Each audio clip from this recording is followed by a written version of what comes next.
Okie dokie book fans, we are back again with another review. This time it is for Leigh Bardugo's Six of Crows.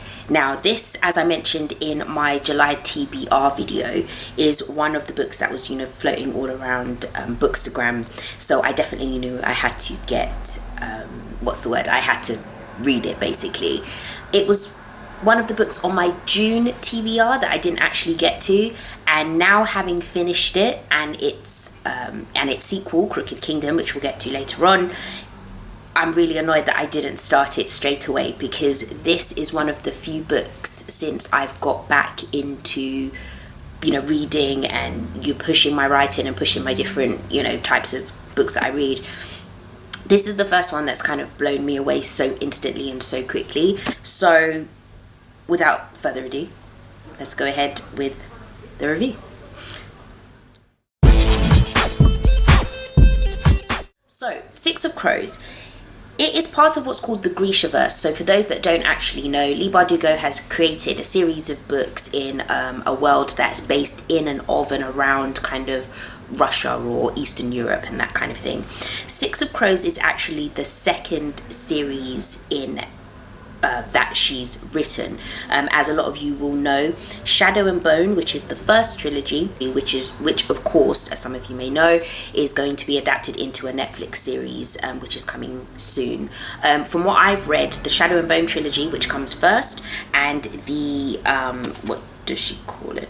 Well, the Six of Crows duology are meshed together. So characters that are in the first set and characters that are in the second set will eventually come together. Post this is another trilogy, which is the King of Scars. Book 1 of that is currently out, and I believe that tells the story of King Nikolai of Ravka, which is one of the countries in said book. So we are going to give Six of Crows 5 stars.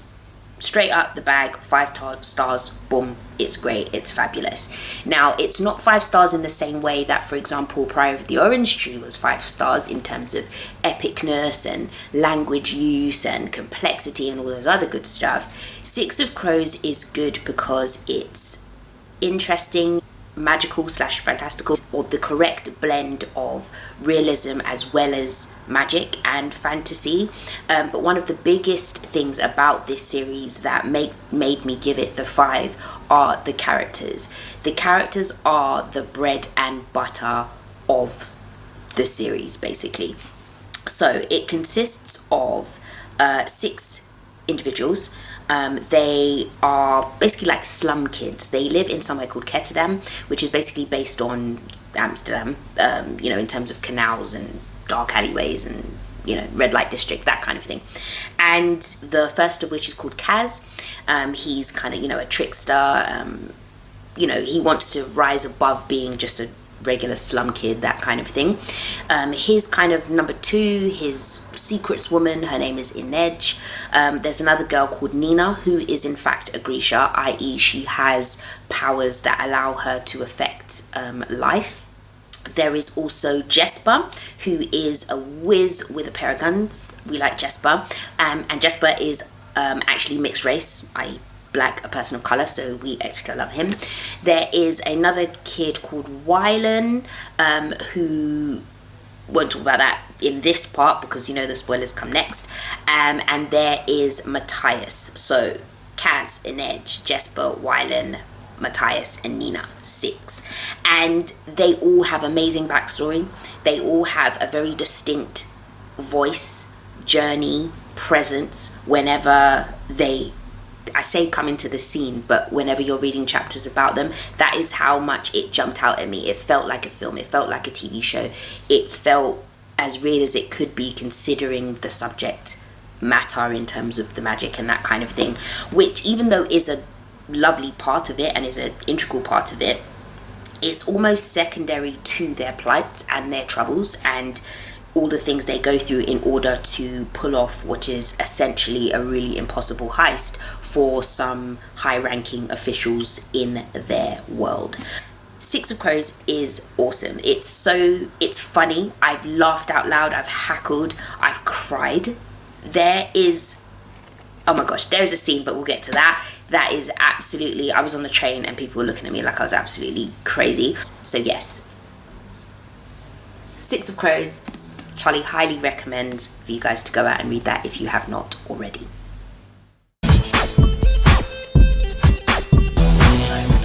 Because I don't like these videos to be kept a bit too long, because I'm not one for just listening to people prattle on and on and on and on.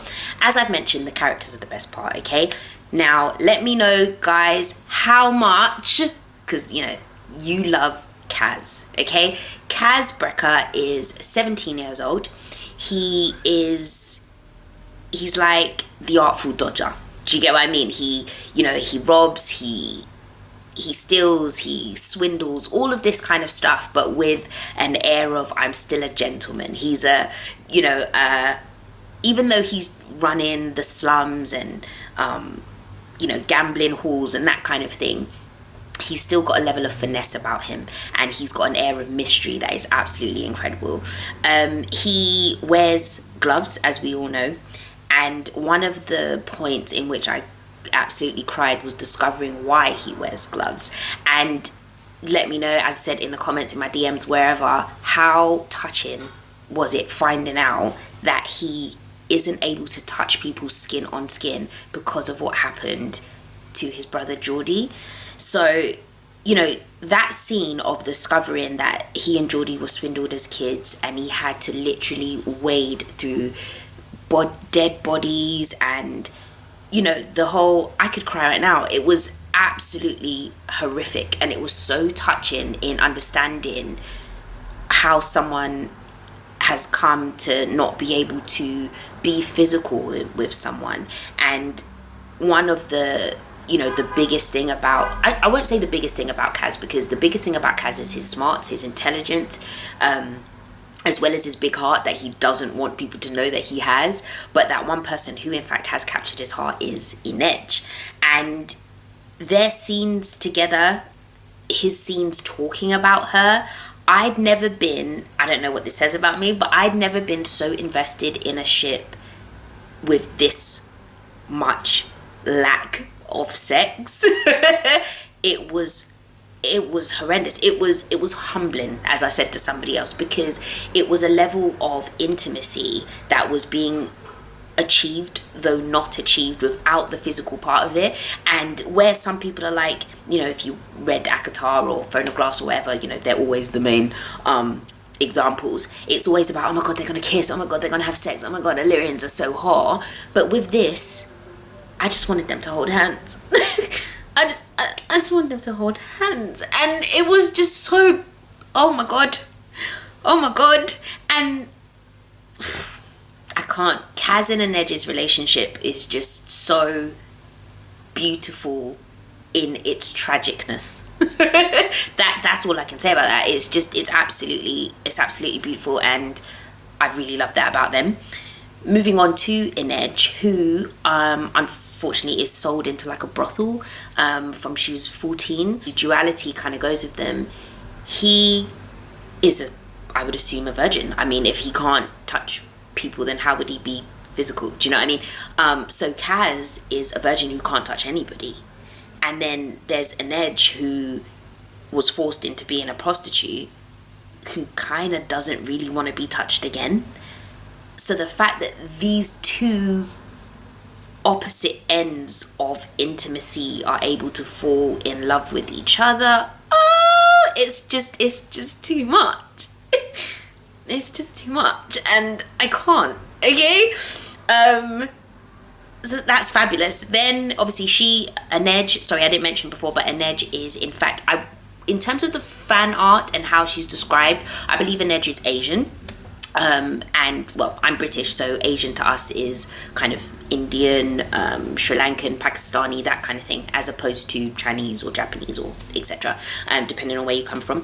But yes, so our understanding is that Inej is Asian. She's dark skinned, she's brown, and she's come from a family of acrobats, so she's able to do like high wire and all this kind of stuff, and that has helped her along in her work for Kaz in being kind of his spider woman and finding out secrets and all that kind of stuff. So she has an epic backstory in that sense, and the two of them coming together was just one of my absolute favorite parts of the book. Who else have we got? Then we have Jesper. Jesper is, he's the, I don't want to go say cliche and say he's the comic relief, because everybody's funny. I mean, Nina, we'll get on to her, but you know, everybody's funny. Jesper is the comic relief in the sense that he doesn't take things too seriously, but he has such a massive heart, and he really wants to, you know, kind of prove himself to Kaz, who is at the leader. So yeah, Jesper's really funny, and he is also gay. Along with Wylan, who is the son of Jan van Eyck. One thing I will say, and I don't, you know, when people start stuff that may upset people, they always say, I mean no offense, but coming from a black perspective, I do find, despite including more ethnics in fantasy and young adult fantasy, I do find that there's a lack of, there are other colours, but I do find there's a lack of black on black heterosexual love.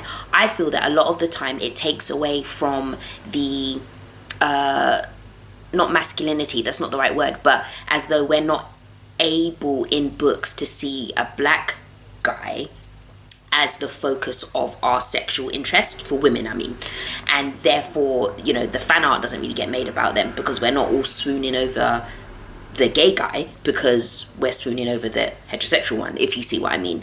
As I said, I don't mean that to be any kind of offense to anyone. It's nothing to do with being a black gay character. It's more of the would liking to my preference to see more heterosexual, masculine, I'm going to tear this woman apart because I'm a barbarian black guys, as well as white, tanned, other Asian guys as well. And then lastly we have, I say lastly because I didn't touch too much on them, but we have Nina and Matthias.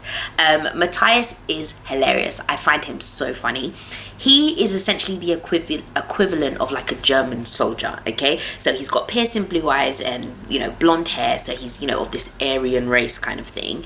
And he's taught and grown up in the military and taught to kill, murder, apprehend, enslave Grisha, and then ends up falling in love with one, i.e. Nina.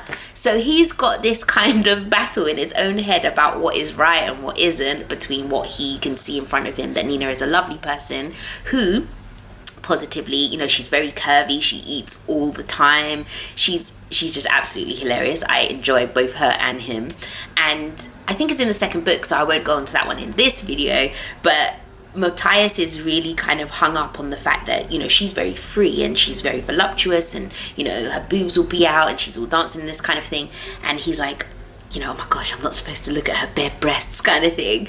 But then when she came out in like you know, high-necked woolen brown clothes and stuff, he was looking at her like, oh my gosh, she's so matronly, and he was turned on by the fact that she was covered up. It was so funny.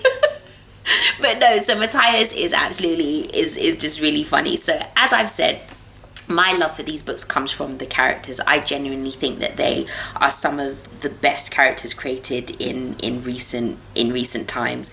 Six of Crows gets 2 thumbs up, my guys. Let me know what you thought of it if you've read it, as always in the comments, both YouTube, Instagram, Twitter, wherever you're watching this. Do let me know. But my main thing for this review was just the characters. I just adore them so much. I think they're amazing, and I want them to be my friends. So yeah. Until the next one, bye.